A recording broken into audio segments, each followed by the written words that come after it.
Hi నమస్తే welcome to Mara media. నేను మీ కేవీఆర్. తెలంగాణలో హైదరాబాద్ వేదికగా హైడ్రా నిర్వహిస్తున్న కూల్చివేతలు ఏవైతే ఉన్నాయో చెరువుల పరిరక్షణ గతంలో వందలాది గొలుసుకట్టు చెరువులు హైదరాబాద్లో మాయమైపోయి అక్కడ రియల్ ఎస్టేట్ వ్యాపారం జరిగి ఇప్పుడు పెద్ద పెద్ద ఆకాశ హార్మ్యాలు నిర్మాణం చేపట్టుకున్న నేపథ్యంలో నిన్న కన్వెన్షన్ సెంటర్ను కూల్చివేతతో ఒక్కసారిగా రేవంత్ రెడ్డి సర్కార్ మీద దేశం ఫోకస్ మళ్ళింది. అంటే హైదరాబాద్లో ముఖ్యంగా గొలుసుకట్టు చెరువులకు సంబంధించి తెలంగాణ ప్రభుత్వం చంద్రబాబు శిష్యుడైన రేవంత్ రెడ్డి ఇంత సీరియస్గా వర్కౌట్ చేస్తూ నిన్న ఒక ప్రారంభోత్సవ సమయంలో ఆయన మాట్లాడిన మాట ఏంటంటే అధర్మం మీద ఎప్పుడైనా ధర్మం గెలవాల్సిందే, చెరువుల పరిరక్షణ కూడా ధర్మ పరిరక్షణ అని చెప్పి ఆయన కొన్ని బోల్డ్ కామెంట్స్ కూడా చేసిన నేపథ్యంలో అంటే ఈ హైడ్రా దూకుడు ఏదైతే ఉందో అది రాబోయే రోజుల్లో చాలా పెద్ద ఎత్తున కంటిన్యూ అవుతుంది. బీఆర్ఎస్తో పాటు కాంగ్రెస్ నాయకులు, బీజేపీ నాయకులు ఎవరెవరైతే ఈ చెరువులను కబ్జా పెట్టి వాటన్నిటిని కొల్లగొట్టారో వాటన్నిటిని కూడా నిర్మూలించే విధంగా చర్యలు చేపట్టబోతుంది అన్నది ఒక క్లారిటీ వచ్చేసింది. ఈ నేపథ్యంలో ఇప్పుడు మొత్తం టాపిక్ అంతా అమరావతి రాజధాని మీద ఇప్పుడు మళ్ళిందనమాట. ఒక ఒక ఒక రకంగా చెప్పాలంటే రేవంత్ రెడ్డి చేస్తున్నది సాహసం. వాస్తవంగా అంటే రియల్ ఎస్టేట్ మాఫియా ఇట్లాంటి వాళ్ళందరూ కూడా ఇబ్బంది పడుతున్న తరుణంలో, పెద్ద ఎత్తున సినీ సెలబ్రిటీసు తర్వాత రాజకీయ నాయకులు ఇబ్బంది పడుతున్న తరుణంలో ఆయన అంత బోల్డ్గా స్టెప్స్ వేస్తుండడంతో అన్ని పార్టీల నుంచి, ఒక బీఆర్ఎస్ మినహాయిస్తే అన్ని పార్టీల నుంచి రేవంత్ రెడ్డి మీద ప్రశంసల వర్షం కురుస్తుంది. సరే, దానికి సంబంధించి అంటే దాన్ని ఏ దిశకి తీసుకెళ్తారు, ఎక్కడో ఒక చోట కాంప్రమైజ్ అవుతారా జిహెచ్ఎంసీ ఎన్నికల కోసం అన్నది అది తర్వాత తేలుతుంది. మొత్తం మీద రేవంత్ రెడ్డి వేసిన స్టెప్ అయితే మాత్రం చాలా అగ్రెసివ్గా ఉంది.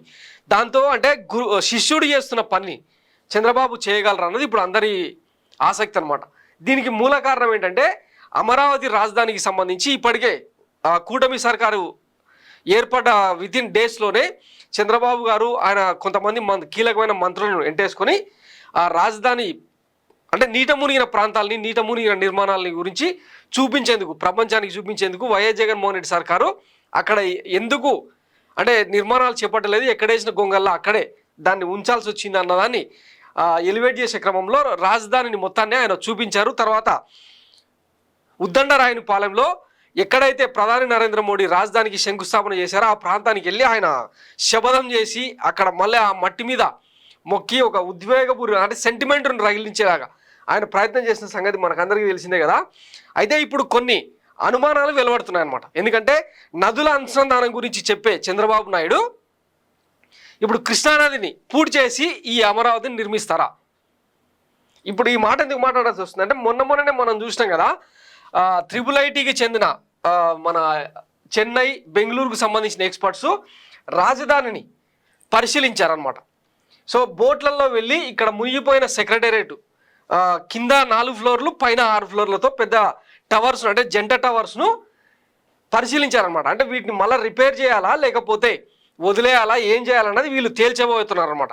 ఇట్లాంటి నేపథ్యంలో నదిలో నిర్మాణాలు ఏంటి అన్నది పెద్ద ఎత్తున జరుగుతున్న చర్చ. నిన్ననే మనం చూసినాం కదా, పొంగూరి నారాయణ మొత్తం రాజధాని నిర్మాణానికి ఇంచుమించు 60,000 కోట్ల రూపాయలు ఖర్చు అవుతుంది అని చెప్పి ఆయన మాట్లాడిన నేపథ్యంలో మరి ఇట్లా తేలియాడే నిర్మాణాలను నిర్మిస్తారా చంద్రబాబు? వాస్తవానికి ఈ నిర్మాణాలన్నీ కూడా కృష్ణానది బఫర్ జోన్లో ఉంటాయి. వాస్తవానికి పర్యావరణ అనుమతులు లేకుండా ఈయన ఇష్టరాజ్యంగా నిర్మిస్తూ పోయిండనమాట. ఒకసారి మనం ఈ మ్యాప్ను కనుక చూస్తే మీకు అర్థమవుతుంది అన్నట్టు. ఇదిగో గ్రీన్ఫీల్డ్ క్యాపిటల్గా దీన్ని నిర్మిస్తున్నట్టు అప్పట్లో ఒక బ్లూ ప్రింట్ని రిలీజ్ చేసిన అనమాట చంద్రబాబు నాయుడు. ఇక్కడ మీకు కనిపిస్తున్న ప్రాంతమే కృష్ణానది, దీనికి ఆనుకునే నిర్మాణాలు ఉంటే ఒకవేళ పెద్ద ఎత్తున గతంలో 2009లో అంతకుముందు 2-3 సార్లు కృష్ణానదికి భారీగా వరద వచ్చిన నేపథ్యంలో మరి ఈ బఫర్ జోన్లో ఉన్న ఈ నిర్మాణాలు ఒకవేళ ఇన్ని వేల కోట్లు ఖర్చు పెట్టి నిర్మించినప్పుడు అవన్నీ నీట మునగాల, ఇట్లనే బోట్లు వేసుకొని లేదంటే ఈదుకుంటూ వెళ్ళి సెక్రటేరియట్లో తర్వాత హైకోర్టులో తర్వాత అసెంబ్లీలో పనిచేయాలా అన్నది ఇప్పుడు డౌట్ అనమాట. ఇట్లాంటి దానికి మరి కేంద్ర ప్రభుత్వం అనుమతి ఎట్లా ఇస్తుంది, దాంట్లో ఎందుకు నిర్మాణాలు చేపడుతున్నారు అన్నది ఇప్పుడు తేలాల్సి ఉంది. ఎందుకంటే ఈ హైడ్రాతో వాస్తవానికి రేవంత్ రెడ్డి తేనెతుటను కదిలిచ్చినట్టు అయిందనమాట. ఇప్పుడు మొత్తం ప్రెజర్ అంతా చంద్రబాబు నాయుడు మీద పడింది. దీనికి మరి ఆయన ఆన్సర్ ఏం చేస్తాడు? ఇంకా ఎవరేమనుకున్నా మన కుల రాజధానిని మనం నిర్మించుకుందాం, ఇప్పటికే ఆగిపోయిన నిర్మాణాలు పూర్తి చేస్తే ఎంతో కొంత రియల్ ఎస్టేట్ భూమి ఏర్పడుతుంది.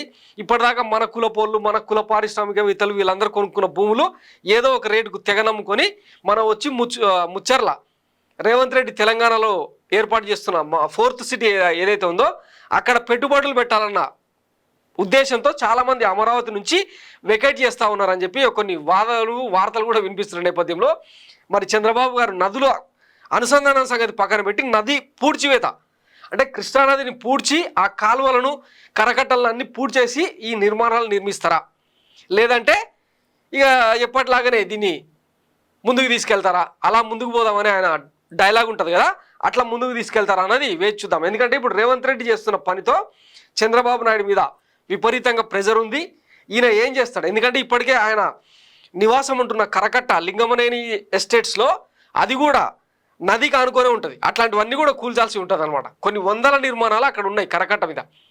వాటన్నిటిని కూడా కూల్ చేస్తారని ఇప్పటికే చాలామంది కమ్యూనిస్టు నాయకులు నారాయణ లాంటి వాళ్ళు కూడా ప్రశ్నిస్తూ ఉన్నారనమాట.